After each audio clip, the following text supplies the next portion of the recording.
All right, folks. So here's my beginning color for my digital drawing, and I just wanted to show you how to. I'm going to be using a stylus on an iPad. So this is, and I'm using Procreate. So this is really the superior program, in my opinion, in terms of doing digital drawing. So I'm going to show you how to recreate this sort of like this blended approach with the skirt. Okay. So first things first, there's a couple of ways that you can select your color. You can go up here and you can select it manually here, which is a great way to start.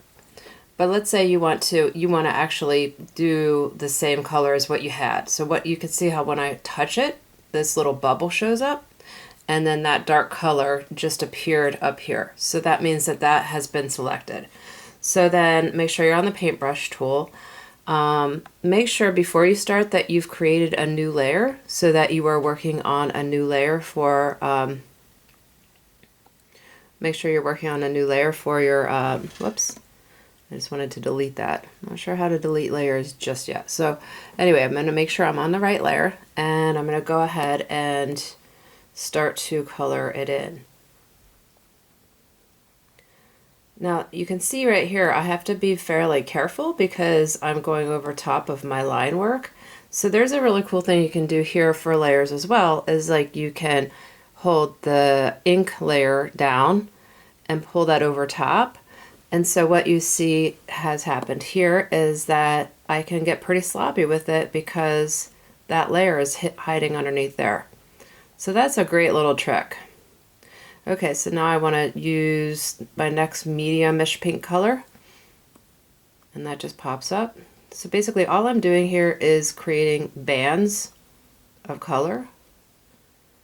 And now I want to go for that really light pink color.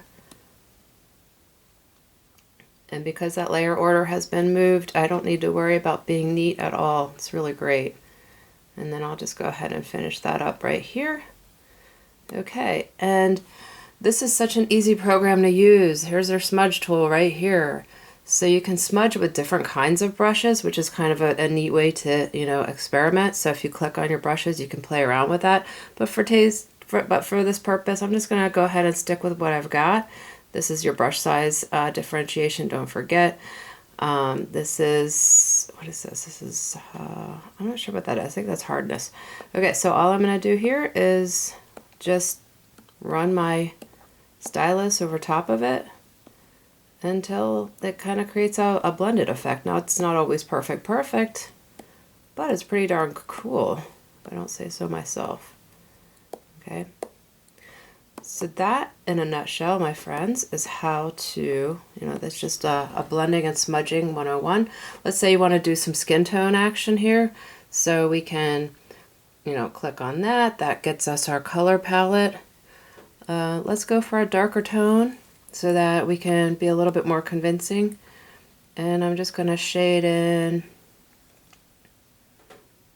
a little bit right here. So it's like, kind of showing like that's a shadow.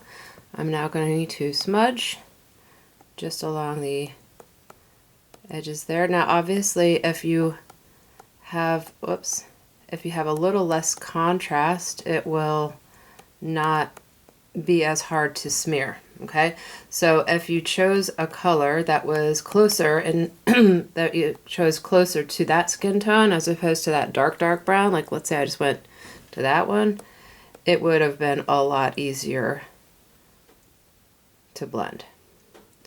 And we can just see how that looks. You know what, I'm going to bring that lighter color back, kind of go over top of that again.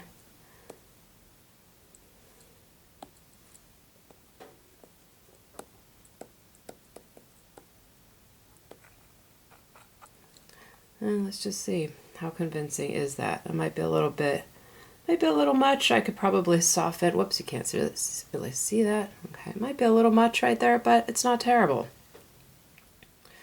Okay, so then you can do the same thing with the face here. I had started it. It's not perfect. I was just experimenting, so I'll pull this color back up. Obviously want to probably not have such a dark shadow on that side of the face. I might actually have a little bit of light in here, let's say, and let's pull that color back up.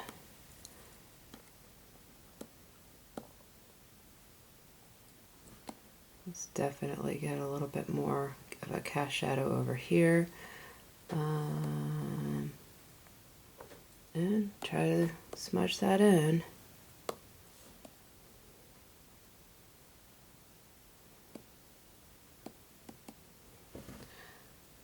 And just kind of play around with it until you're getting happier and happier.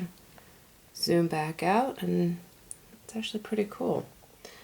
So that's basically it in a nutshell. So that's Procreate and the stylus, and some basic color 101 to get some really simple but highly effective color work accomplished. So good luck.